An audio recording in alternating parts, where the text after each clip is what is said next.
And welcome back to the Gutter Boys. This is episode 4. We're going to go ahead and start off with an interview that I did with Davey K. Davey K is an illustrator and a comic artist based out of Chicago, originally from Cleveland. Great guy, awesome artist. We'll get into that here in the podcast interview, so enjoy. And then once we get back from the break, we'll talk about what you've been up to lately and go on our aimless rants about the current state of the comic industry as a whole. So yeah, stay tuned. All right, bye-bye.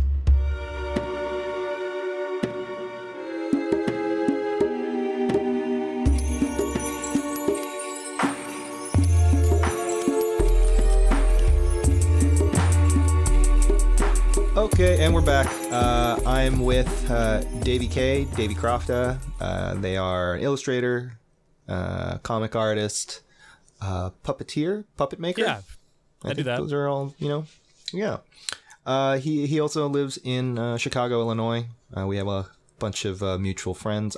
I want to say that we actually became mutual friends, or that we became friends or knew about each other out before the mutual friends. We just happened to have mutual friends more than anything else. Yeah, I think so. I feel like I started following you on Instagram, and then I met you at like C2E2. Yes. Yeah, I remember that. And then we found out after that we had a bunch of friends in common. Yeah, I still have those pieces that we traded. Oh, good.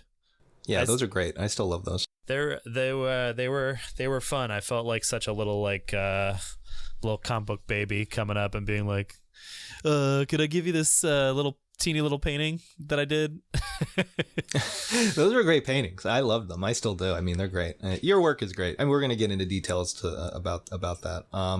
So I guess we should start off by talking about how you got into comics.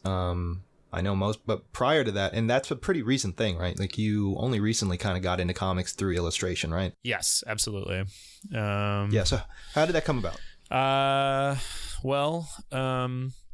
Yeah, I don't know. I think I've always read comic books and stuff. And then I think that I feel like it was like two things happening at the same time. One is that a lot of the stuff that I draw just kind of for my own use and or whatever is like stuff that I, when I'm just like doodling and things that they're satisfying. I end up with like, people being like, oh, like, what's the story? Like, what are those? Like, what's going on here? And a couple years, this is actually a few years ago now. I had an opening, I had like a gallery thing that had a, why am I don't know why I can't talk today. I'm sorry. So I had a show at this gallery called Peanut Gallery. And I, basically took a bunch of these characters that I had been drawing for a few years and kind of tried to like do a little world building around them and kind of give them some context, because my concept for the show is to kind of basically be making like fan art for this comic book that didn't really exist. But then I also kind of ended up at the end of the show, I just was kind of in like this crazy like work mode and just like making a ton of stuff and like paintings and sculpture and weird little like soft sculpture items and stuff, and then also wanted to have like something tangible people could take with them, and so it ended up being this like little zine sort of thing with a that kind of had like a loose story about who these people were, what these characters were, because there was a similar like 3 characters that were kind of repeated over and over throughout the actual like the gallery show. And then I ended up writing like maybe like, I don't know, like 8 pages, maybe a little bit more than that, of a comic book that kind of was like actually about like dealing with those characters, called Finders Keepers. And it was cool. It turned out all right. I haven't really even shown it to anybody still. But I ended up kind of just like, it was my first time taking a stab at like making a did I ever show you that thing? I don't even know if it did. Anyway, but I think you showed me like very early stuff. Yeah. I never really saw the Yeah. But so anyway, I just like I feel like I had decided that I was like too close to all that, and so I ended up just starting to work on something that was just like a one-off, and that was it. So between like you being very encouraging, which I still, you're always so super, super kind. So I really appreciate that. It's always like you're very encouraging. And our mutual friend, Mike Freiheit also was very encouraging too. So between those two, between you guys, it was basically just like two people who I respect and whose work I like a lot, just being like, yeah, you should like do more stuff. And also simultaneously, this other comic book artist named Ed Luce. You know Ed Luce. Yes. He was like also asking me, or he floated an idea like of like maybe doing a comic book, like doing like a story and like a comic book that he was going to do where basically he would have other artists like write or draw like, just like a couple page story with some of his characters or whatever, sort of in a fantasy world. And so I was kind of trying to, show that I could do that, because up until that point I really hadn't done any comic book stuff at all, any sort of story stuff. And I still haven't done a ton, honestly, but I'm still like thinking about it and thinking about how I approached the first time I did it. And so I don't know, but I don't know. That's a long-winded answer to say that you and Mike were very encouraging. I had been meaning to do it. I have a lot of friends who make comic books, and everything that I make is very narrative. So but then doesn't have any story behind it. So I feel like it was a natural progression for them to just like become stories eventually. But then again, I never ended up doing anything with those guys. I ended up just making a story that had no continuity to it at all. It was just like a one-off, like just very short, kind of almost like an illustrated poem or something. Yeah, I mean, I think there's no right or wrong way starting to get into comics, I think, or making comics. I think that's sort of the freedom of the medium, right, is that you can kind of approach it any way you want at the end of the day. As, anybody that sits there and wants to define what a comic is explicitly in those like, to put it in any kind of box like that of saying, oh, it has to be this kind of narrative and it has to do this and that, like right. I wouldn't trust those people, so I don't think, I mean, also I can't really speak on behalf of Mike, but I just want to apologize to getting you into comics, because it really is like the dumbest fucking thing you can possibly do with your time. Yeah. I mean, I definitely have been like flip-flopping. Like, I want to clean up and expand on some other stuff that I've already drawn with those other characters, and I always like I look at it and then I go like, oh, I could like do this other thing I meant to do in the meantime. And I just kind of walk away from it for like another month. And so that's now why I'm like, 3 years on with, those pages kind of sitting inked and needing some good scan loving, and that's where I think that's definitely part of the process too, that I think people that maybe don't make comics aren't aware of, is exactly how much work is never actually seen or put into any use, right?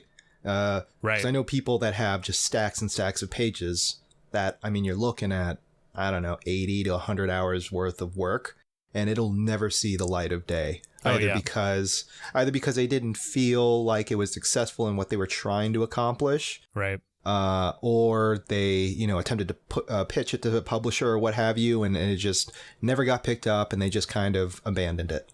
Yeah, I mean, it's weird. I mean, I think like for me personally, like I get these sort of like grandiose ideas for what I want something to be, and then I initially like kind of like, my are you cussing on this show, by the way? Oh yeah, I mean, I did earlier. Yeah. That's okay. fine. I missed it because it's so natural. My asshole puckers at the idea that I like. Sometimes like I'm like thinking of this thing and I'm like, oh my god, I wanted like to make this like tome that I think this is like I'm sure this is not like, new to people, but like, I'm like, kind of stoned, thinking about like what I want to work on, kind of just like trying to go to bed, and, and then I'm like, man, I wish that this, like, I want this book. It's going to be everything. I'm going to make it. It's going to be 400 pages long. Yeah. And Yeah. I'm going to put it out, and it's going to be like Darger, but I'm not dead. Yeah. And people are going to be like, "Oh my God, where have you been? Yeah. And you're almost 40. Where have you been? Your life is nearly over." Like, Right. and you got to make so much more stuff now. We love this, but that's not what it was. Instead, it was me like writing 11 pages or something and inking them, and then taking them to a friend and him being like, "Yeah, have you ever read a comic book where you like kind of like need to put like space between some of this shit?" And like I can't read any of these things. The letters are so smashed together. And I was just like, "But it's stylish and cool." Yeah. And he's like, "Yeah, but you can't even see what the hell's going on."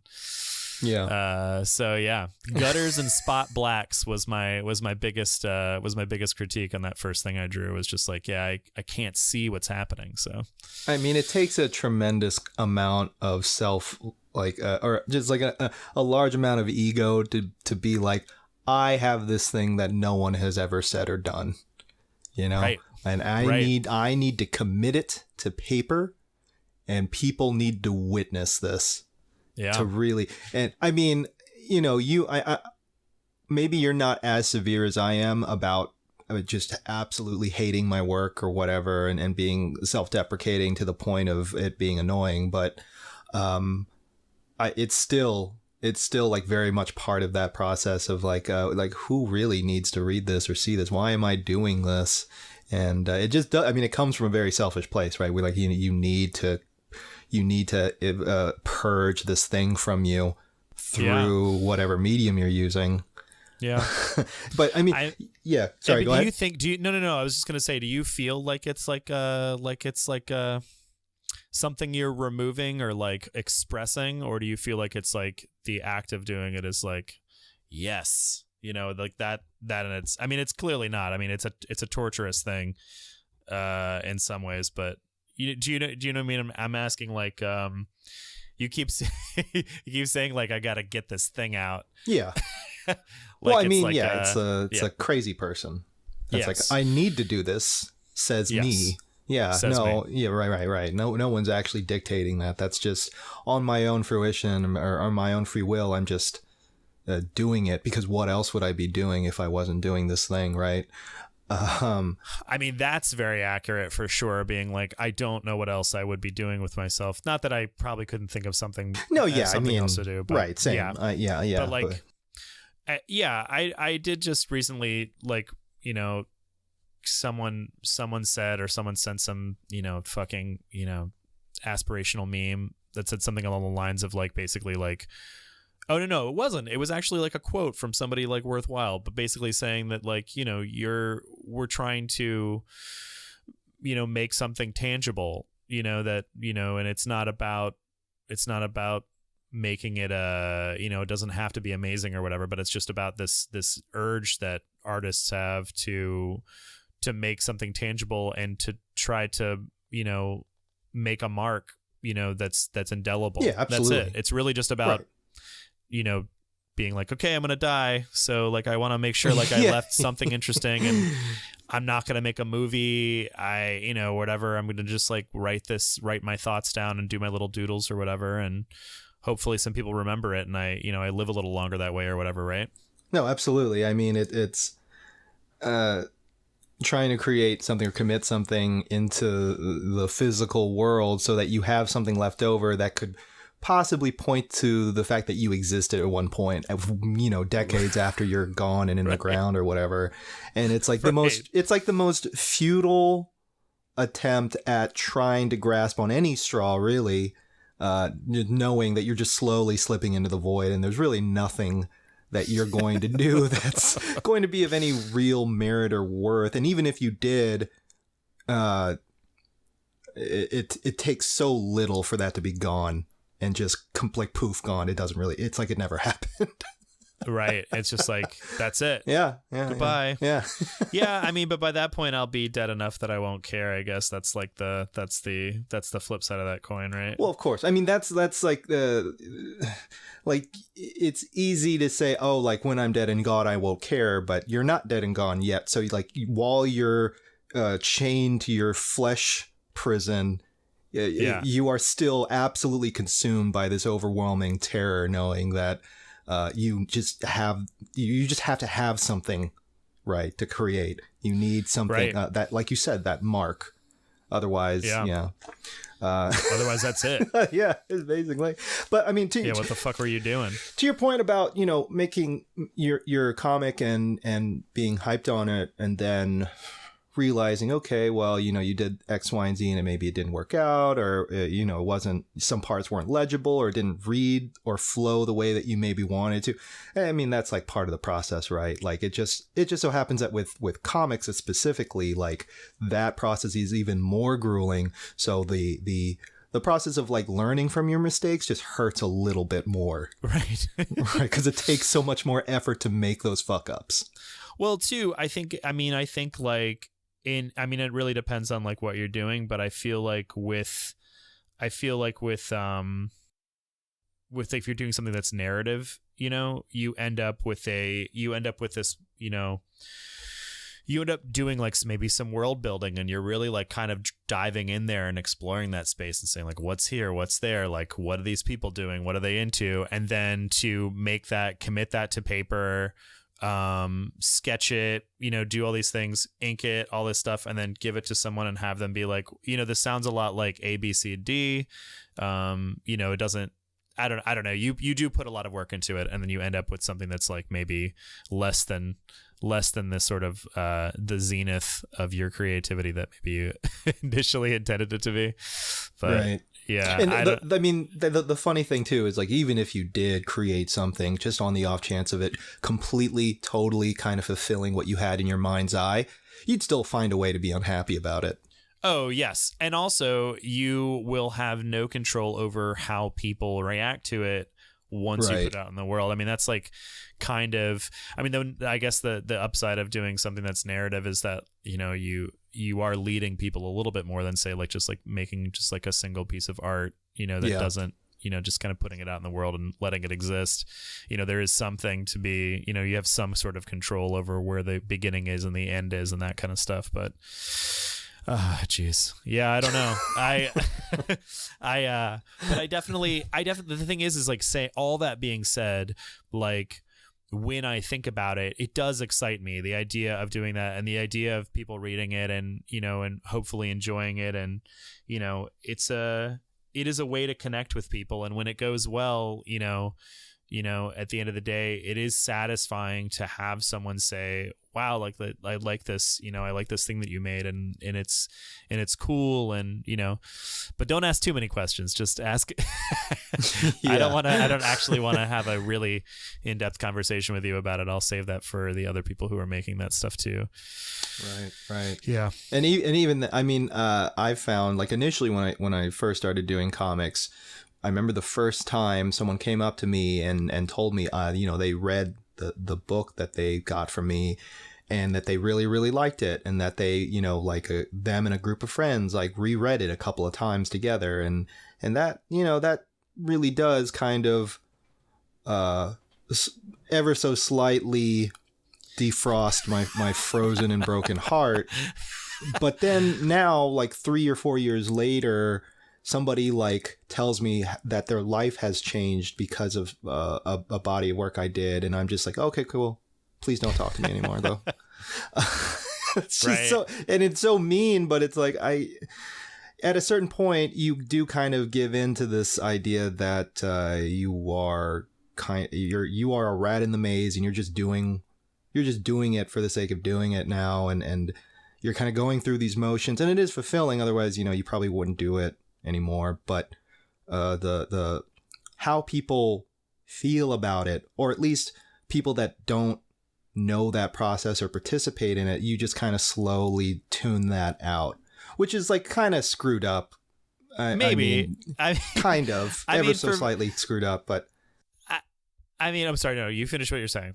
No. That was it. That was it. I was just gonna say that, like, I mean, I think they're comic books. I haven't gotten to that place yet with like some art making in general. I feel like there are comments and things like that I get from people that, like, you know, I mean, in theory, when we make things, or whatever, we're, probably just sort of entertaining ourselves. And you're sort of like, isn't that like the way that you're supposed to be making things is like, you're not supposed to be making it.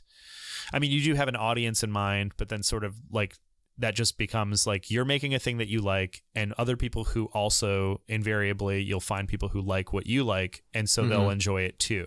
And so that always translated for me into, I'm going to make art that my friends would enjoy. And make it like, if my friends think it's cool, like, and I like my friends as well, then I will also think it's cool. And I mean, that's not always the case, but that's sort of how I approach stuff a lot of times, is just being like, would my friends be like, whoa, this is cool? Yes. And, well, I mean, yeah, your key, the only audience really that holds any sort of sway over your output is you and the handful of weirdos that you, actively give a shit about. Yeah. Yeah. I still feel like that's the case. That being said, like, it does feel good. It's very nice to say that, to get those things, to get things from people when you do get positive feedback. It's awesome. But it does sort of feel like when I don't know, you're always sort of just chasing that shit. You're just like being like, I got to make this thing, and I've made it. And then it's like, okay, now I got like to set up another thing, and, and I got to try to get another project going or whatever. And there is kind of like it is sort of like it is sort of obsessive. But like you're scratching an itch a little bit, but it'll just like never be fully scratched. You're just kind of getting at it. I mean, right. Well, I mean, in theory, that's the case, right? Like people who I think are actively creating some of the best work out there, those are the people that are never going to settle, right? Like they're never going to be happy with whatever they recently released. They're constantly going to be producing things that's pushing themselves. And you hope as an artist that you do that too, because anybody that's willing to just look at their work and say, well, I'm done, I guess. Right. And just like settle with whatever. Those are the people that I really don't pay attention to, nor do I think they should, actively have a patronage or something. But sure, because there's so many people like that. Yeah. I mean, I was going to say, like, I feel like, I mean, as far as output and stuff like that is concerned, and I feel like I talk to people, and it's so different for so many people. Like, I mean, like, I know that you personally, like, I've seen that you're working on a lot of things all at the same time. And then you've got like, I think of people like people that I used to work with on stuff, they had this, there's a couple, this dude, Danny Baxter, he's out in the world, Danny B. Mm-hmm. He used to make this. Hey Danny B. Shout out, you're Danny listening, B. Danny. And he used to just make like, so he just constantly was making things. Like he made comic books, he made little zines, which drew everything and Xeroxed it and cut them up in these little tiny little square, like 2-inch by 2-inch books and stuff. And he would make dolls and things that matched them. And he just was aggressively, constantly making things all the time, and he had to have someone sort of like wrangle him into like being like, okay, if you're going to do this all the time and you're going to like try to live off of it, then you need to like set up a website. You got to do this, you got to do that. Like, you've got to be, sort of like get your stuff together. And then he became better at kind of doing that for himself. And so when I worked with him, and some other friends of mine who also, they constantly are doing that kind of thing too, my level of output I thought was so like it was kind of nuts. And I tried to keep that up for many years when I came back, or when I moved to Chicago. and I was like, there's no fucking way I can do this. And then I slowed down to a pace that for me, I felt like I was being very lazy, because I'd still had it in my head that this like very high paced, output was like what was needed, without really taking the time to like pay attention to like the quality of the things I was making. I was just like really just trying to like, and it's like buckshot. If I like, make a ton of stuff, there's going to be some good stuff in there, but if I spent some time, it might be a little better. But I ended up, I still have people being like, I can't believe how much shit you make and like how much you're doing, and you're always putting stuff out. And it's like, this isn't like, I feel like I'm not, and I'm not saying this is in a way where I'm like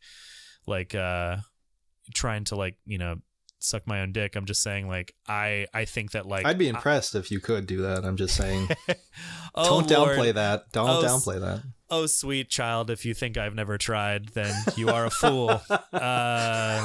But I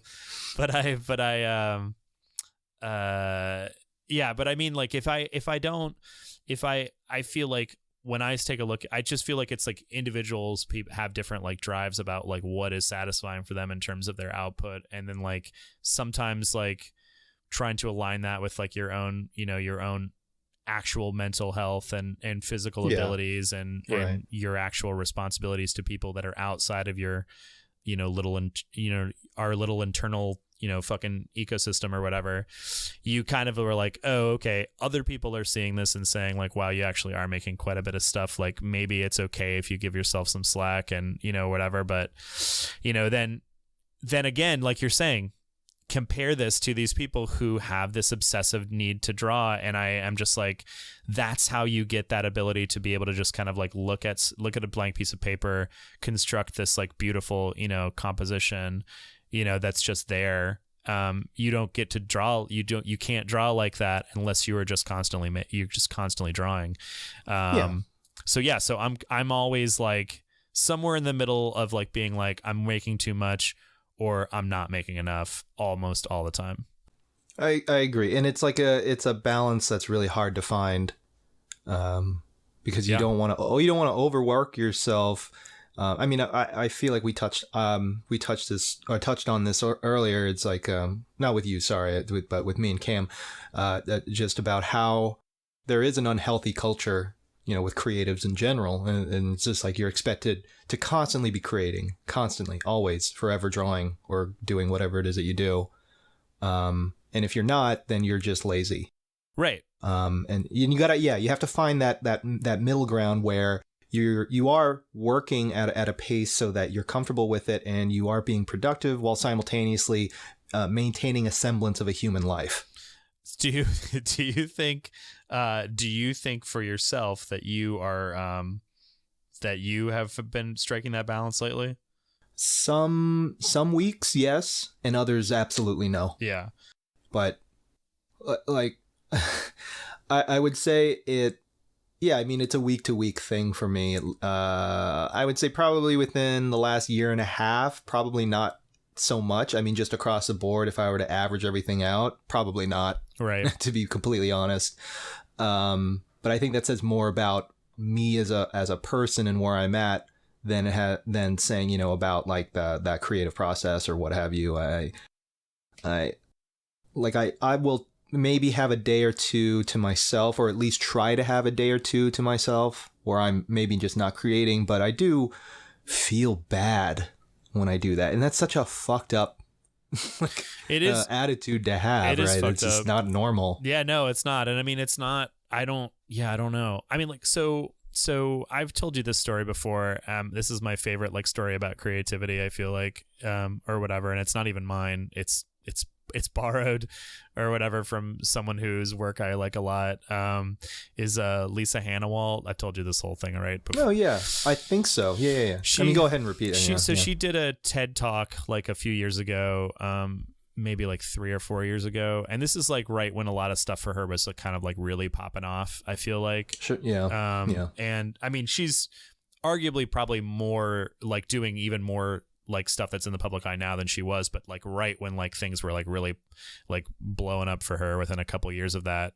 And she basically was talking about anxiety and being a creative and, you know, being an illustrator and making comic books and stuff, and how, you know, she gets, you know, how she has kind of come to grips with / cut herself some slack about the fact that part of her creative process is this sort of like, you know, what at the time seems like an endless chasm, you know, of like, you know, so I used to have this thing for me personally where I would say like, you know, I firmly believe that like there would be points where like my ability to draw and create just like left the building, and I would just like, that's it. I can't make anything anymore. Like it's gone.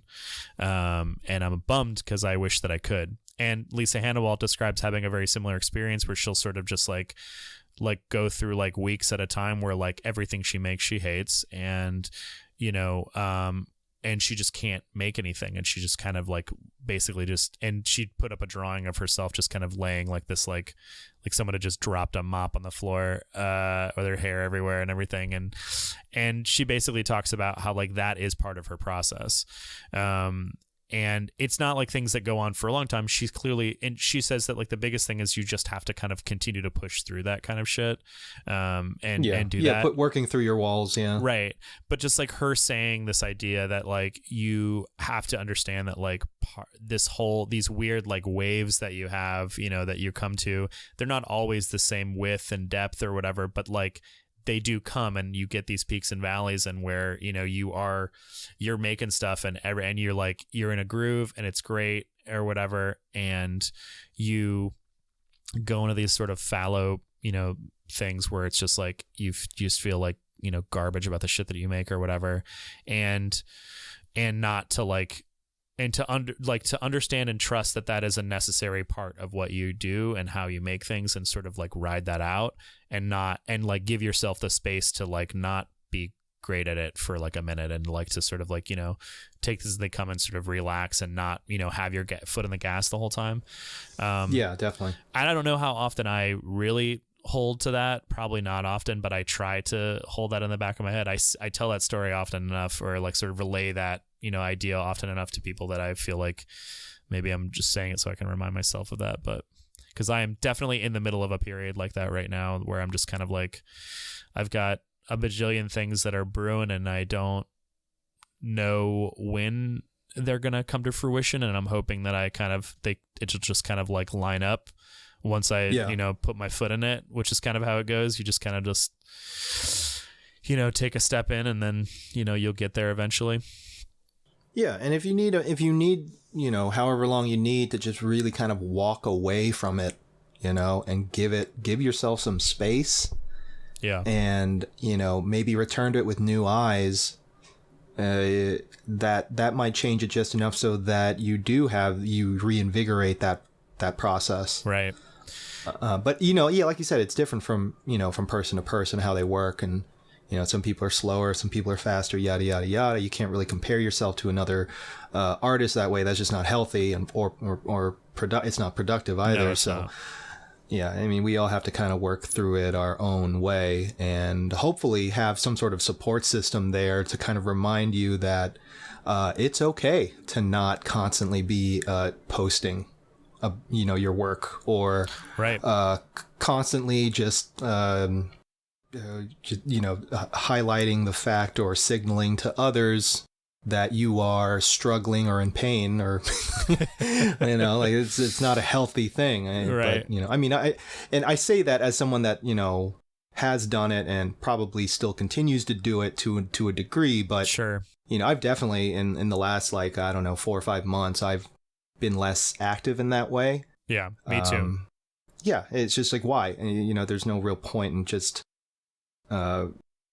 breaking your mind, right? For the sake of this illusion that you are, you know, I don't know, that you are this like master artist or whatever, and like you're giving people that like feeling. I am a professional. I need to be taken seriously. Yada yada. Yeah, and I need to put proof of my ability on the internet all the time, at a regular basis at a certain time, and hopefully with the kind of time that gets a lot of views, clicks, likes, and shares. Right. And for really no tangible reason. I mean, it's the illusion of progress and the illusion of success, but it's For what? right. I mean, it's shown time and time again that those things don't matter. There's no relationship between likes and, those clicks to how much you're making hourly or whatever for your craft. Right. Yeah. So basically just give up is what I'm saying.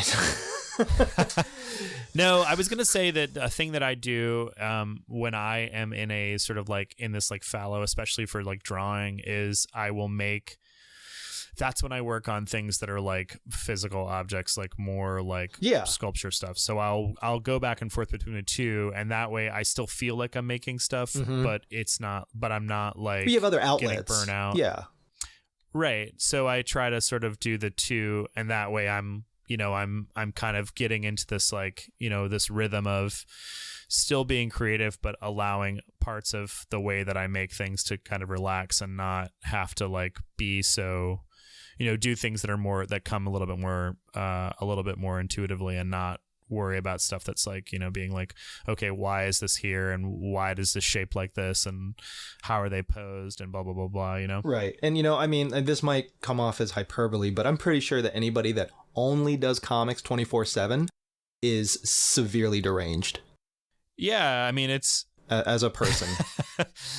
Like there's something missing in their brain. Yeah.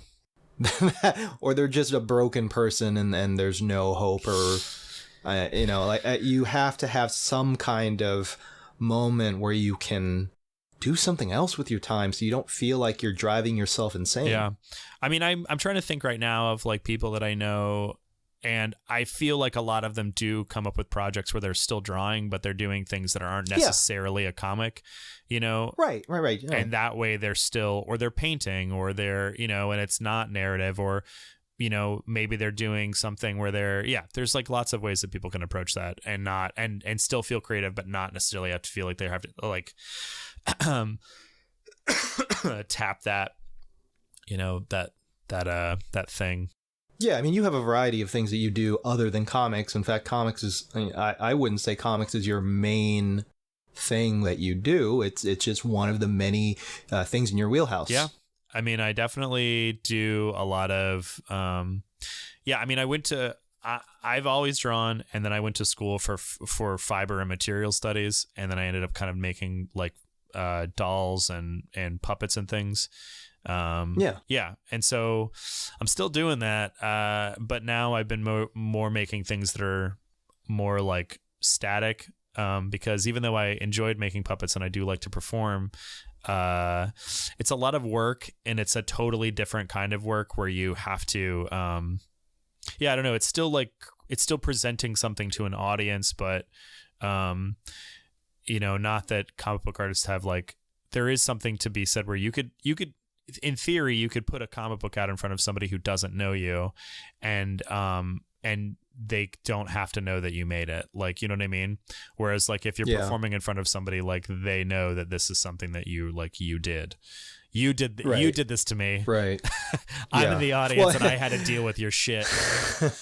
Yeah. And but it's also like how the audience like takes in that information or experiences that. Like with a comic, it's really up to the reader, right? They can flip through it and they can kind of just glance through the pages, and that's it. Somebody can really sit down and digest every single panel and every single page, right? Right. Or read it, but be done with it in like under 10 minutes, right? For something that took far too long to create. And so, yeah, I mean, like making static sculptures versus something that you are actively having to perform in that moment is really what the audience is experiencing. The puppet is just an element to that. It's not, it's not the full experience really. It's just like one of the many tools or, whatever. But, yeah. I mean, for sure. I just feel like I think I got a little bit, I think performing in front of people was fun, but it was very stressful. I feel like I was more down on myself than I've ever been for things that I've created, and been more disappointed in a way that just like was not satisfying to me. Whereas like I feel like I had a greater sense of control over things that I make sort of on my own and then kind of put out there when they're at a point where I like them. Because I don't know what the fuck I'm doing as a puppeteer either. You know, I just was making things, and then, you know, they would either do really well or they would do really poorly, or they would just kind of be whatever. And, you know, I didn't get any feedback and they were just kind of there, and it wasn't satisfying. It didn't feel good. And it felt like it was a lot of work for, you know, a very gamble of a return. So yeah, just, it was fun and stuff. I mean, I'm not saying I'm never going to do it again. I'm just saying that like, it's not a priority for me whatsoever at this point. I've just also the other thing is, because my background is more sculpture than anything else. And that's sort of the way that I see these things that I'm making. They end up being like not very good in terms of being puppets. Like, puppets are, you know, they seem very, you know, cute and stuff from the outside, but like, I mean, those things that you see as like Muppets are, they're finely crafted, you know, like objects that have been, you know, they are the way that they are, and they look the way that they do for a very specific reason. And there's parts of them that are kind of like they're non-negotiable in terms of like a puppet. So so like, and that's so that they can be used in a certain way and they don't stress the puppeteer's arm out, or like, and you know, you can hold your hand in a more natural position, or, you know, whatever. And I was making these things that were just like a nightmare to try to operate.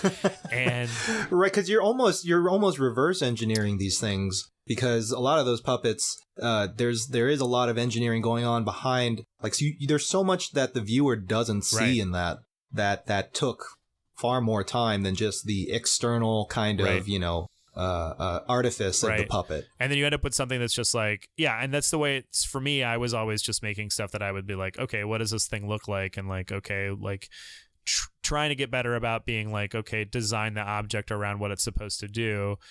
But then, you know, ending up with something that's like, okay, it does this one thing. This puppet only does one thing. It can move its mouth, and like, that's it. You know, as opposed to these other ones where like there's a lot of versatility. But anyway, I'm not saying no, but I'm just saying it's a nice, the puppetry stuff. Yeah. So basically I'm just like making paintings, doing sculptures, and then switching back and forth between that and trying to figure out world building for stuff. Yeah. I mean, that sounds great. It sounds like you're doing it. And you know, and you can suck your own dick, or at least you're trying. So we all have to have goals in life, and you know, it's okay. We do. I mean, to be honest, that sounds way more satisfying than making comics. Actively trying to suck your own dick sounds far more satisfying and fulfilling. I mean, I think that's like, it's like, and it's maybe actually maybe the saddest thing. Making comics, yes. Yes. Sucking dick, no. That's actually like far more like respectable. I'm gonna post it first thing on Instagram as soon as I do it. I'm gonna let you. It's just you leaned over with your dick in your mouth and your thumbs up. Balls to lips, thumbs up. Your entire face is just hidden because it's like balls and I'm gonna be like, you guys did it, guys. I did it. Like a floating, like, you know, yay for me or whatever, like crying, laughing emoji just like floating over it. And this is going on my stories, guys, and you guys can check it out there. It'll be really cool. Do it for the content, man. That's all it is, right? Yeah. Is there anything you want to plug before we wrap up? Or while we wrap I don't know. Up? Where can people find you? You can find me on Instagram. I'm at DaveyK81 on Instagram. That's where I'm most active most of the time after all that shit talking. Yeah, so it's Dave with a Y. DAVEY K, the letter K. Yep, and then 81. So 81 at Instagram or whatever the fuck. And then I don't know. I don't really have a ton going on. The only thing I was going to say is you should check out I was working on a project called Channel 2020 for a little while, and that's slowly coming out into the world, and it'll be released soon. But it's a lizard video project that I made 6 years ago. It's been 6 years in the making, and it finally saw the light of day. And God bless, it's glorious. So I'm hoping to see more of that. But yeah, if you just go to channel2020.tv, you can see like clips and teaser trailers for the show. And it's very real possibility that it'll come out in 2020. I'm pretty sure that when he sent the release date plan, that the last or some of the later episodes absolutely are coming out in 2020. That's great. So that's so good. He didn't do it on purpose, but his depression was like, you know what, this is a sick idea. I'm gonna keep you fucked up and wild for 6 years, and then when you come out of your depression haze, you're gonna realize that I did this for us both. It worked out in the end, right? It sure did. And are you still teaching classes for puppetry and making puppets? Yeah, I am doing that. I do stuff through Rough House. I'm teaching soft sculpture and puppetry, or soft sculpture and puppet making classes through Rough House Theater. Is there like a website that people can go to if they want to participate or sign up or what have you? If they look for Rough House Theater on Facebook or on just like Google it, you'll find it, and there's information about classes and things there. I don't do it on a schedule. They kind of just like, it's kind of like I do it in this. It seems like I'm just doing it in the spring, like in the summer. Like I'll do like maybe 2 or 3 classes. But if you find them on Facebook, they are very aggressive about letting people know when they're doing classes and stuff. So they kind of do it between projects, like whenever they're like in kind of like a season between like a show or something, they'll do a bunch of classes and stuff, and so they'll normally, you know, tap me in and have me do something. Great. All right, cool. Yeah. Well, yeah, thank you so much for coming on to our little show here. Thanks, man. Thank you for having me. I'm very honored. No, you're not. Don't lie to me like that. No, come on, right, man. I love it.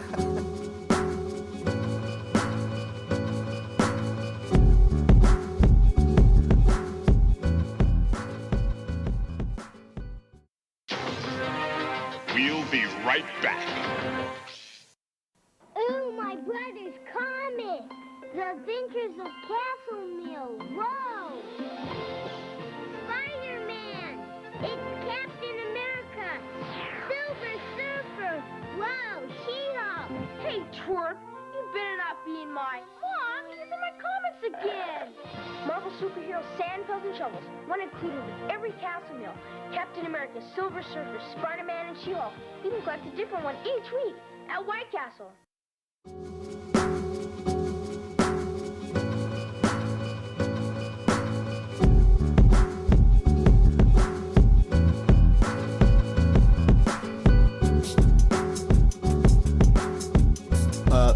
I don't know about you, Cam, but I was looking at some comic news that wasn't new Avengers movie, yada yada, or whatever.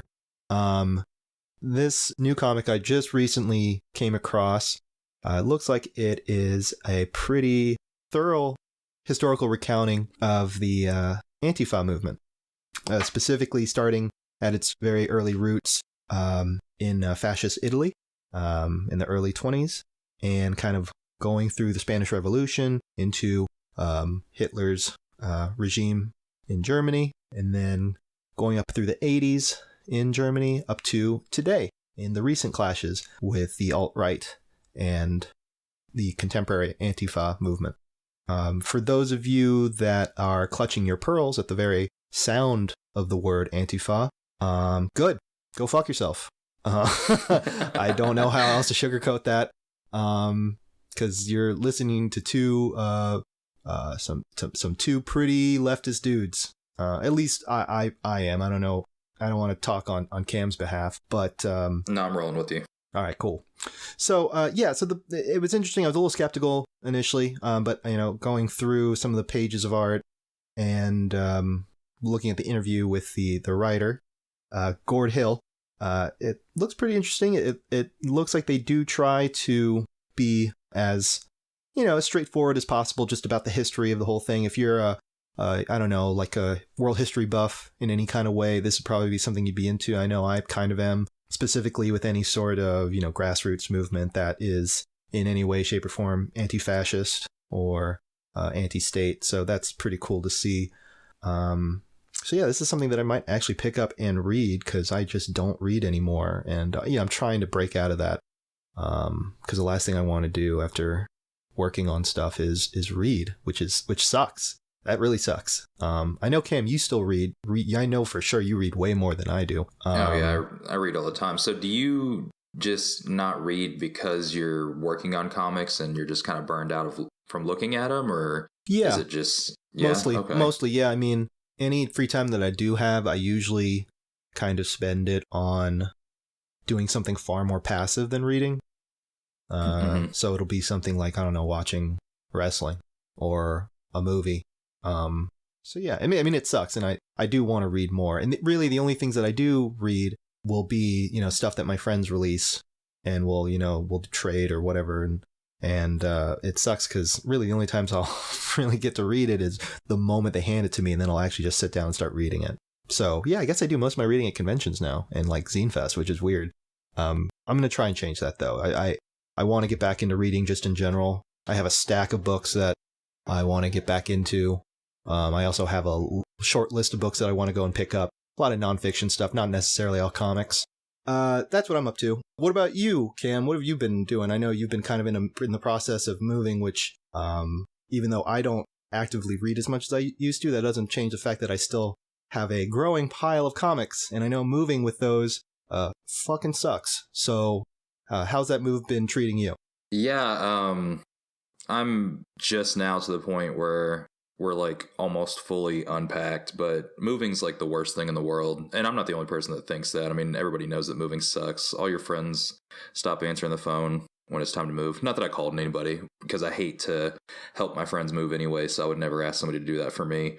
But no, yeah, it really fucking sucks. I had around like 20 boxes of like just books to move, and then the fucking like comic boxes, I had like 15 of those, and they're not light. So I'm actually in the process of downsizing that though. I'm going to get rid of a lot of stuff. Probably not like the actual like books, but like a lot of the floppies that I have. I need to downsize anyway, so I'm actually going to go through those here. I have the rest of the week off work, and going to go through and make a trip to the comic store where I can sell them for pennies on the dollar just to get rid of them. Yeah, for sure. You pay, $3-4 for it, and the moment you buy it, it's worth 25 cents.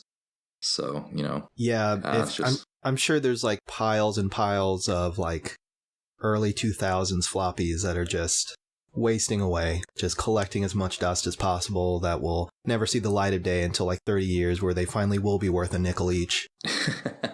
Yeah, because, I'm sure that some like movie's going to get made that some minor first appearance was in one of those books, and everybody's going to look for it, and all these comic stores are going to be like, I'm really glad that I have 9,000 copies of, X-Men Adventures number 16 from November 2003, whatever the fuck it is that person showed up. No, it is really cool though. Like, I personally kind of like the way books look, almost like a decoration. Not as a decoration, but I mean, like, me personally, if I go to somebody's house, like if they have a bookshelf, I'm always scanning it to see what they're into. Oh yeah, for sure. Yeah, I know it's kind of creepy, but I can't help it. No, I'm the same way. Anytime I go over to somebody's house and I haven't been there before, and if they do have a bookshelf, it's pretty standard. I don't think that's out of the ordinary. I think any person that is like self-aware and reads will do that. I mean, it's the same way with like movies, right? Like if they have a Blu-ray or DVD or VHS collection or whatever, you're going to browse that if you actively are into that stuff. So yeah, I don't think that's crazy. I definitely think it's kind of good to stake it out and see if you can fuck with this person, there's that like, I feel like it's like one of those like meme things, but I want to say John Waters is the one that's attributed to saying it, but like that whole fucking meme that like basic people share where it's like, if you go to somebody's house and they don't have books, don't fuck them. Oh yeah. Well, also, I mean, all the time. that actually held a little more true before like everything got digitized too. I mean, yeah, it's like you gotta just keep a Kindle on the nightstand. It's like, nah, I read. It's yeah, all on there. exactly. Right. I mean, that actually, that's interesting that we touch on that because sort of in terms of print media and the disappearance of the object as a whole in kind of how we consume media. Right. Comics is really the only thing that hasn't fully made that switch from being, a physical object to completely digital. If anything, there's been an absolute resistance towards it. And I think that's pretty interesting, right? Yeah, I'm never ever going to go digital. Yeah, I don't really. Yeah. Why do you think that is? Well, because I know that like I've seen digital comics and I know they have like the reader to where it's almost weird. Like you don't see the whole page, like you see the panel and the reader, you'll hit like next and it zips to like another part of the panel. And have you seen these have you experienced this, what I'm talking about? Yeah. And I think it's so weird. There was a couple of apps, well, one in particular that kind of fell apart quickly. I don't really remember all the details, but there was an app that tried to kind of reinvent how we consume, digital comics. And it was this kind of, like a vertical platform to kind of utilize the phone better in terms of how we would look and read comics, and it was an interesting idea. It was almost like if you were to transfer that into a physical object, like a print media thing, then it would basically be a long ongoing strip that goes from top to bottom, instead of being read. Right. And, page to page or whatever. And I mean, to me, you said on your phone, like I can't even imagine reading a comic on a phone. Like, Patrick Rooks is doing this book right now, or I think it's done. It's called like Celery Stalks at Midnight, and he sent me a copy of his site where it was like actually uploaded there. And I messaged him back. I was like, "Yo, I know I'm going to see you at these shows this summer." I said, "Don't take this personally. I'm not going to read this." I'm just more of a print guy, and I felt like kind of like an asshole, but he understood, and he was just like, "No, you just got to get the work out." And I totally understand that because I'm kind of being stubborn by not going digital in some ways. I think like the fact that I'm so opposed to it because me personally, like I just don't want to read anything digital. I'll read like news articles and stuff, but as far as comics, like it's almost insulting to have to look at it on a small device. And then the fact that you're doing the whole thing where you just navigate from panel to panel, like I can't see this whole page like the artist intended me to, because, you think about like panel layout. That's part of what you work around as an artist. So for you to condense that into forcing me into looking at just like a close-up of one panel and then you just jump, like I can't see it all at once. It's mind-boggling that anyone would read like that. Well, I think that this new app, when they signed a bunch of creators to make these new books for this brand new platform, the focus was making it so that the art was meant to be presented that way. So when you are kind of like scrolling down reading the comic, or I guess scrolling up, whatever, the art kind of just flows that way. And so from a artist standpoint, you would know that and have to plan accordingly. Well, and it's funny that you mentioned that because Blake is working on that webcomic right now, that Gonad book. Mm-hmm. And he drew the first issue as like pages, and then he found out how the app was going to work after he started drawing it, so he had to go in Photoshop and like crop a lot of the drawings and like that cut sucks. and paste. Yeah. I mean, but to make it fit the format because he wasn't aware of it. So it's crazy. Yeah, so I know what you mean as far as like, well, that's shitty that the publisher or whatever didn't even let him know that was the case. But yeah, I don't know the backstory to it. I just know that he had to go and rework it. I mean, if he didn't know, if he went that far into making the book and he didn't know, then that to me speaks to they just didn't tell him. Mm-hmm, mm-hmm. I mean, I don't know. I mean, maybe he made a mistake, but I find it hard to believe that Blake would have just completely, overlooked that major detail, because that would basically dictate how the art would look, right? Right. Now, the second issue that he's doing right now, or second part, I think it's a part, he's working within the confinements of how it's going to be presented. And the first one, you wouldn't even be able to, you couldn't tell if you didn't know, and he wasn't showing us like the whole pages at first in our group chat. So like, if you look at it, you wouldn't even know that it was condensed, but yeah, I know that he was having to reformat the entire thing. Do you put your stuff up digitally, like on Comixology or anything like that? I did with Brainbuster, the rest in peace, the book I did with another artist, James Dufresne. Yeah. I was drawing it and writing it. But you were drawing that too, right? Well, or me no? and James kind of shared art duties. I did one issue, he did the other issue, and then I got halfway, maybe 3/4 of the third issue, and some personal stuff happened, and it's just I've never gone back to it, and probably never will. Which, sorry, James, if you're listening to this, that's on me, and I feel bad about that. And also, I mean, we did have a digital publisher. It wasn't like we weren't really seeing. It wasn't a money making thing, but it still sucks for them because they need that content for this pretty new, digital publisher that they have. So I don't know. Yeah, I've done the digital route. It sucked because, when I started working with them, they were basically like, yeah, don't do full spreads because of the way the digital comic, format, they have to be kind of just page by page by page. And that sucked because I really had in my head, I wanted to do these like really crazy, double page spreads that would be, super kinetic and wild. And, I tried to, when I, started working on it, I had to rework some things and kind of fit it so that it would be just single pages. But, yeah, I don't know. I mean, putting restrictions like that can be positive, because I feel like the more restrictions you place on something, sometimes that can lead to good things. For some people, but at the same time, it's pretty irritating, especially when you have ideas in your head going in and then you just kind of have to, change them or drop them. So I understand it, Blake being frustrated doing that. That sucks. And I think that tells more to the fact that the transition from the physical medium to digital for comics has not been a smooth road because really no one has yet figured out how to do that. I mean, how long has Comixology been around, and what is the readership like? I mean, it's negligible. It has to be negligible.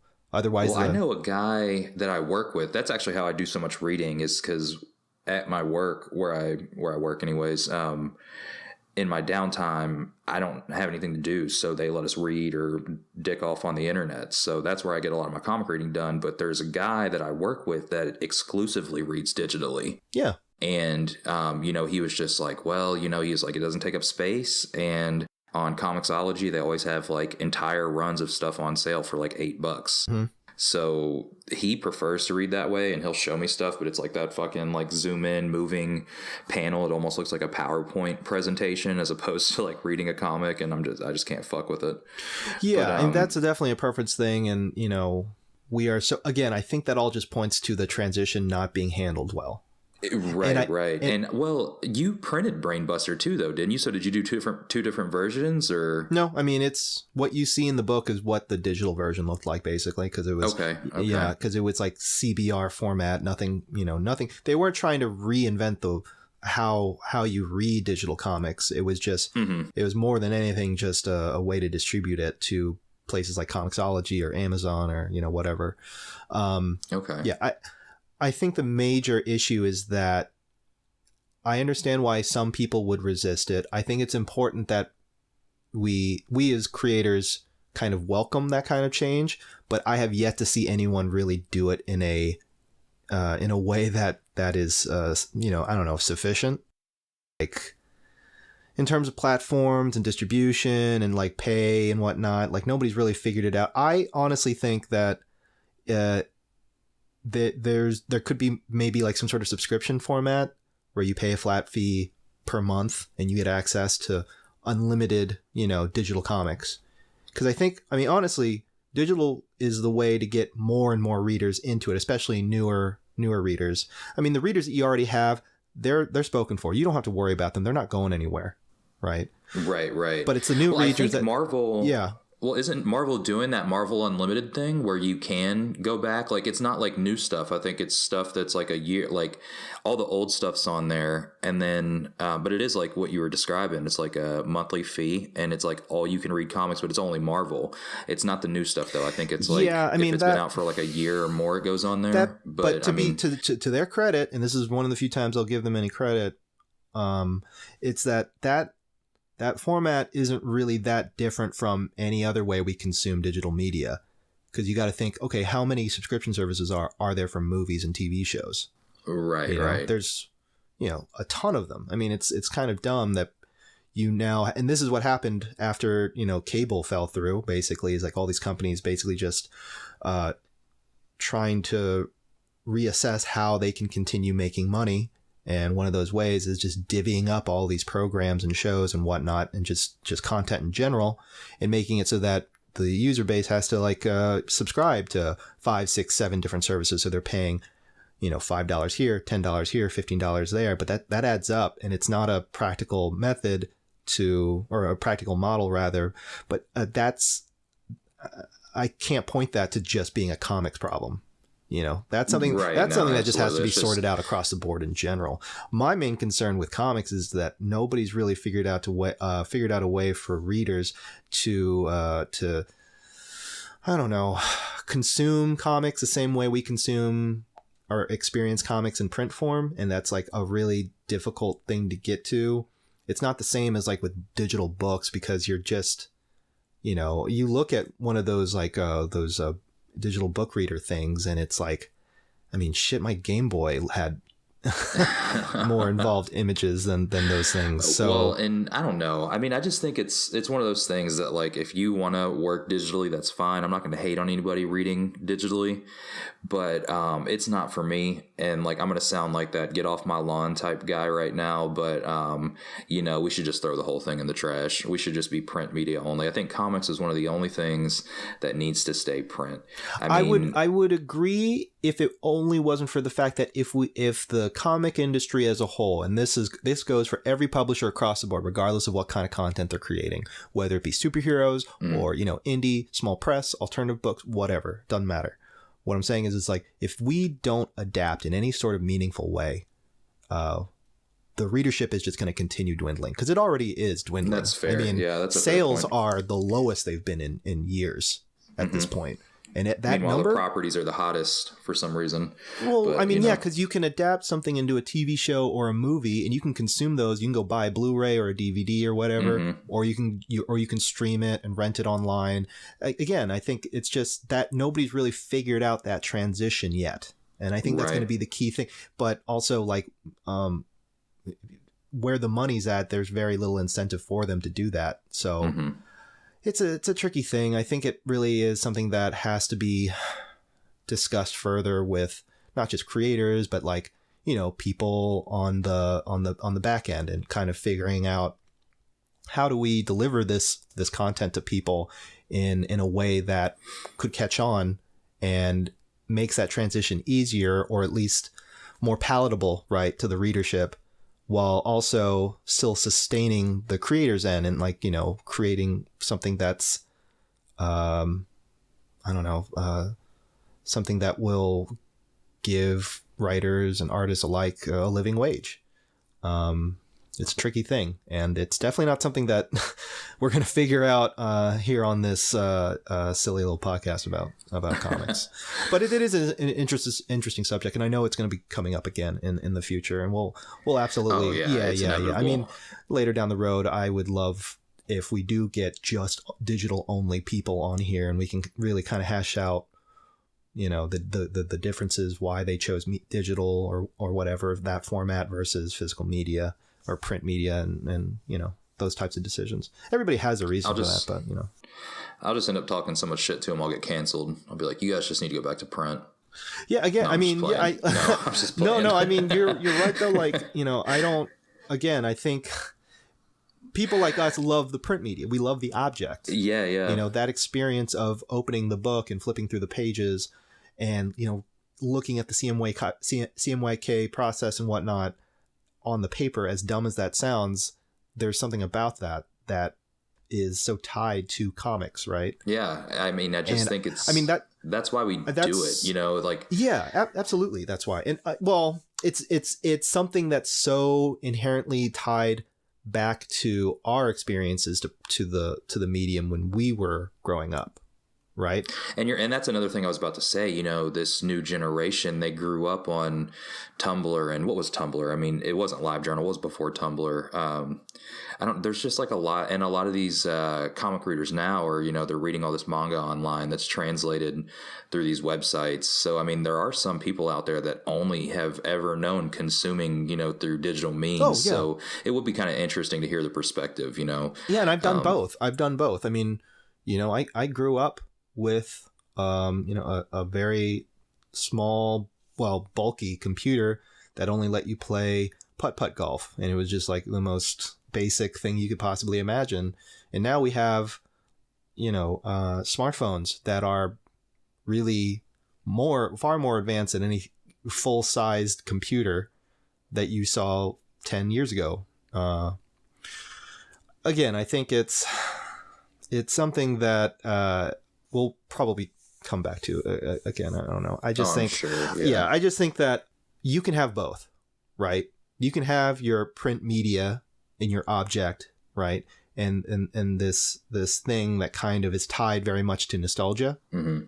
Because, I mean, if you look at now how we consume music and movies, right? As soon as everything started moving way, way more into the digital arena, that's when the vinyl makes a comeback. Cassettes, vinyl with movies, it's VHS, right. Blu-ray packages, special editions with like, you know, gatefold art and stuff like that are like really, really thought out for the consumer who do want that object, because they are tied you know, there is that nostalgia with the physical medium. I think if we just continue staying with that with comics, the medium's going to be dead in like 3 generations, right? Like it's just going to be it's already niche to begin with. We're going to make it even more niche to the point where it's just like so far alienating and so far removed from any sort of mass consumption that it's not a sustainable thing for anybody to make a living on. It already isn't, and it's just going to be worse. I was going to say it's really hard to make a living. But there are people and what I'm saying is that if it continues down this road, there will be nobody. I think not even the top dogs are going to be making money, is what I'm saying. Well, yeah. I mean, the movies will keep them afloat, but you know how long till that well dries up? I think we're starting to see the beginning of those wells starting to dry up, honestly. But you know, yeah, but like again, I don't even think that's sustainable, because you look at sales for comics whenever a movie comes around, and they maybe peak a little bit. Like the meter will just move just a tiny nudge, okay? Mm-hmm. And it'll almost always be stuff that was printed 20 years ago, right? Because that's where the source material is. And there's a lot of, you know, inconsistencies. You know, we were kind of talking before we started recording about this, you know, with, you know, who's at fault there? Is it the publisher for not making the movies line up with what's going on in the books currently? Is it the fact that they're relaunching the books all the time? Well, it shouldn't be their job to do that with the comic. Like, here's the thing. Like, I am not interested in seeing an adaptation that adheres strictly to the source material, because why would you do that when you can just go read the source material? No, right. But I mean, I guess what I'm saying, for an example, like, let's just use Iron Man. You know, if you don't read comics and you go see an Avengers movie, you're just like, you know, Joe Schmo from the street. You go into a comic store and fucking, you know, Iron Man is dead, but his image and consciousness is a holographic image, but he can't be in the suit because he's not a real person, but his AI controls it. Like, it's just so convoluted and stupid in the comics that, you know, you go to the comic store and you're looking for Tony Stark, and you've got to go through this long spiel that is a 3-year in process storyline. I'm not saying that, you know, writers and artists shouldn't have creative direction to be able to take those books where they want them to, but I think that a lot of the fault there is at the publisher for not, I don't know, I think that they could do more as far as making comics more accessible to your standard reader. As far as the big two, independent comics, Image Comics, they can do whatever the fuck they want because that's kind of what they've always done. But as far as like revitalizing the comics industry, I think that lies on DC and Marvel's shoulders because, that's what gets people into the comic store. And well, they're the biggest ones. They're the top dogs. They're making the most money. It's, Right. I mean, because what person, it doesn't matter, like, how into independent comics you are, what person didn't get their start reading comics from a book from Marvel or DC? Right. Yeah. I mean, I'm sure there is a person, but, that's everybody's gateway drug. That's the pot of the comics world. Yeah, absolutely. So it's just that some people don't move past that and they just kind of stick around there with most people. Yeah. No, absolutely. I mean, if you're into comics, most people. But then also, I mean, like when I grew up, I was reading like Mad Magazine for the most part. Yeah. But I mean, when you were reading Mad, like now I can look at Mad Magazine. I mean, I was a kid and I thought it was hilarious. Yeah, like I thought it was funny, but I mean, and the art was amazing. Exactly. But were you processing like, did anything in Mad? Because our generation, I was born in 89. When were you born? 88, 89?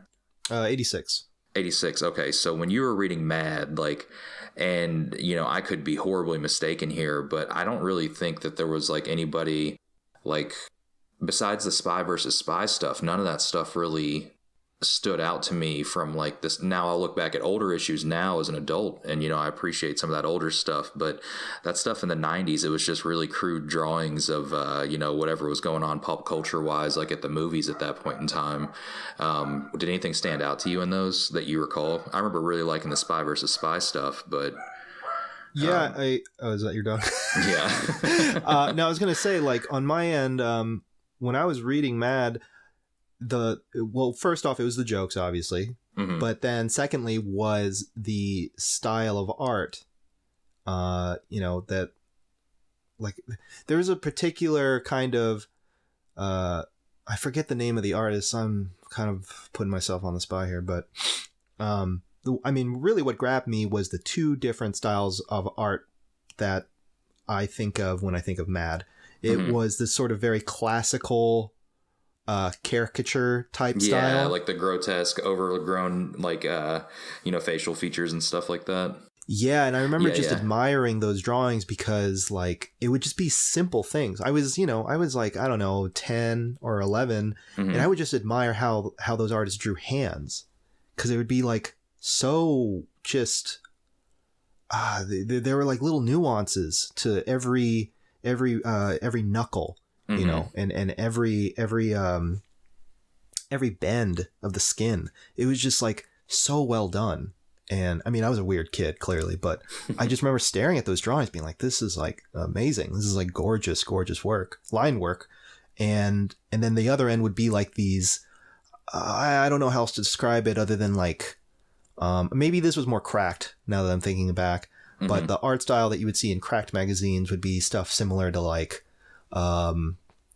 Garbage Pail Kids, just like over the top, really gross out stuff. It'd be like these really detailed gouache paintings of like these grotesque characters that reminds me, in retrospect now, a lot of the stylized stuff that you saw coming out of the 50s and 60s, where it's just like, like every zit was defined. And they'd have like these garish teeth and there'd be something, just like, and I just remember looking at those and being just so like enthralled by those images.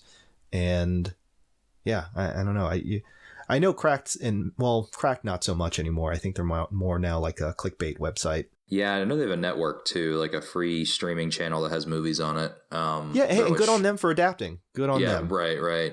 I would say Mad still prints, right? Mad. They just brought the magazine back. Well, they relaunched the magazine. I don't know if it went out for a while, but I know that they relaunched it #1 again recently.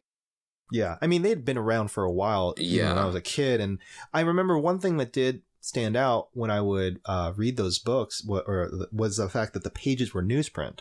And even at that age, I knew like that was a clear indicator of like cost cutting. Yeah, absolutely. That was like I was into punk, so like Maximum Rock and Roll would always be on fucking newsprint, and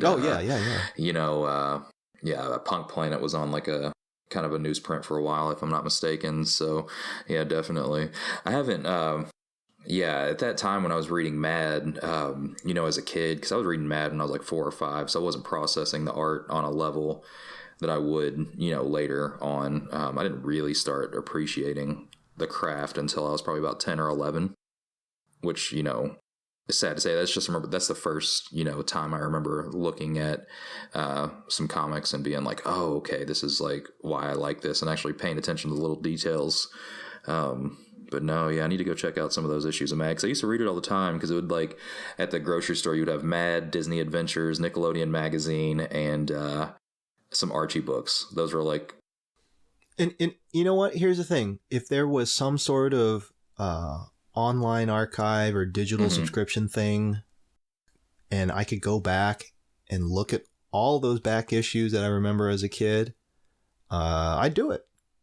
But I don't think that that's a thing, really. And I mean, I'm sure there's like CBR, like rips, maybe in like forums, but not in any kind of official capacity that would be a revenue source for anyone. And that's weird, right? Like, that's kind of a strange thing. Like the fact that you can go back on like Hulu right now and watch some like short-lived TV show that only had a season run right in like 94, but I can't go back and have it. And again, I could be wrong. I'm sure I am, but that to me, that's just weird that offhand that's not a thing to me. I don't know. No, and you're absolutely right. With something like Mad, the archives was an institution, Well, that was a... I've recently found this New Yorker book at a Half Price Books for $5, and it's like every New Yorker cartoon. Now the cool thing with it is it was released, I guess, in like 08 or 07 or something, so it comes with a CD-ROM that had every New Yorker cartoon ever made on the CD, and the book's like 1,000 pages. Yeah, but nobody has fucking disk drives on their computers anymore, so but I mean, that's the closest I can think of to a magazine like archiving their stuff digitally. Yeah. And again, I think it's just something that people do try to address. Like I, brought up that one app, that one platform that did kind of try to reinvent the wheel and figure out how to make this accessible by approaching it in a different way. But that ended up falling apart. Again, I don't really know the full backstory. I can go and ask around. I know a couple people that did have some books through them, but yeah, I don't know, man. If comics as a whole doesn't really adapt like that, and you can have both. It doesn't. I think that's the one thing that maybe some people don't get, is that you can still have your print media and your digital stuff, but if you don't try to welcome the digital end of it and I don't know, just like humor, possible, outlets for that, I don't know. I just don't think it's feasible in the grand scheme of things for a lot of people. Like it's a pretty we're just gonna go in the way of the dinosaurs, basically. Yeah, I don't know. That's just something that's been bothering me for a while now, is just looking at digital versus print and being like, well, like, how are we still having this conversation? This should have been addressed years ago by now. And I don't think it'll be addressed and solved anytime soon. And I think it's a sad thing. Yeah. I mean, you brought up how completely awkward it would be for you, or not feasible for you on your end on a personal level, to consume comics using your phone, right? Like, and I get that too. I'm the same way. I'm not, I get it. I totally get that. But man, how many people would be reading those books if there was a way for them to do that? And I know there's, Comixology has pretty much been like the main front runner for that, right? In terms of, like, when you think digital comics, you think Comixology. That's right. The name that you think of. And I don't know, like, someone was telling me that you had to pay as much for the physical copy just to get the digital version. Oh, 100%. And that's insane. Yeah, like, it's not even $1 cheaper. There is no production. There's production costs for your artists and writers, but, there's no production cost for the actual good. Yeah. At that point, and it's the same fucking price, which is another reason why I haven't jumped ship, because if I'm gonna pay $3 or $4 for something, I'm gonna hold it in my hand if I can get the same exact, thing for that same exact price. Like, it blows my mind that there's no discount. Like, if there was a discount, I would understand digital comics. I would understand if a comic was $1.99 digitally or $3.99 on the shelves. Yeah. I mean, I'm not on the business end of things, so I can't, or, I'm not on the back end in terms of like developing apps or all that nonsense. Like, so my input in that is going to be very surface level. Sure. I get that. Mm-hmm. Same. Yeah. Same here. But there has to be like this, people have to be talking about this. I know they are. So like I don't know. It's something that we'll return to again. So, we'll just put a pin in it, but it's definitely something, that it's just been bothering me for a while now. Cause music in a way has, for the most part, adapted to that change. Yeah, absolutely. Especially on the smaller level. And I think that's really where the most promise is coming from. It's coming from the idea of how can we make this, how can we democratize this so that the changes go from the bottom up rather than waiting around for Marvel or DC to fix the problem for us. Because if they fix it, it's going to be the best it's going to be with their interest, at the forefront if they fix it. So, yeah. Yeah, it's going to be on their terms. And I mean, we already see where that's going. And it's going to be on Diamond's terms, too. Oh, yeah. And I want to say Diamond, I don't think they get any kind of piece of the pie on a digital comic, which is probably... Good. Fuck them. Well, yeah, no, absolutely. I'm sure they would find some kind of digital platform to be on at some point in time. But I mean, again, and this is something that we'll talk about again later, but, Diamond is such an archaic business model, or they use such an archaic business model, and I can see why they don't want to change that because it works in their interest. Exactly. So I wouldn't even if it happens, if real change happens in terms of how we access and consume comics, it's really going to have to come from the bottom, from people that are really making it on the ground floor. And I mean, it's not, I don't think it's that wild to suggest that can happen when you have people able to develop like apps and stuff on their own free will or on their own time, without giant corporations assisting them and whatnot. Like it's plausible. It can happen. And hell, maybe while we're talking right now, somebody's doing that. So, hey, that's probably the most optimistic I'll be for the remainder of this podcast. Anyway, so yeah, sorry, we're kind of running on time here. So yeah, so listeners, how do you feel about digital comics? We have an email address set up now, so feel free to shoot us a line over at gutterboyspodcast@gmail.com. Any comments, questions, or concerns? Probably read your email on the air, and let's get that jumping. How do you feel about that? Yeah, we need the content, so just send us whatever incendiaries thing you have to say, so that we can read it on air and make fun of you. We're also on Twitter at gutterboyspod, because podcast was too long. And also, just want to give a quick shout out to Buster Moody. All the music that you hear on the show is from Buster, talented cartoonist and musician. Yeah, his stuff is really great. He's been producing a lot of great beats and stuff. So, if you've been into the music, please check out their work. It's great. They also have a new book in the works right now. So you can take a look at that on their Instagram and their Twitter. Twitter is Buster Moody, and their Instagram is Be Moody with 2 zeros instead of O's, I believe. So yeah, check them out. They're also Be Moody on SoundCloud with just regular O's. So Be Moody on SoundCloud, and give them a listen too, because I got a bunch of other stuff that we will probably use later down the road, because why not? And hey, if we start making money from this, that'll be a way for us to pay him back, because he's got a second kid on the way. So come on, guys, come on. And also that reminds me, if things keep moving in the way that they have, I know this is only episode 3, but damn, y'all have been very supportive, and we really appreciate that. So we will maybe set up a Patreon or something like that, have some bonus material, maybe even some more comics stuff. I don't know. We haven't really planned that out. We haven't really thought that through yet, because that is not exactly something that I thought would be a plausible thing, but I don't know. Who knows? We'll see. We'll see where this leads to, right? But yeah, I just want to thank everybody that's listening to this right now. And so, yeah, until next time, we will catch you in episode 4. All right, bye.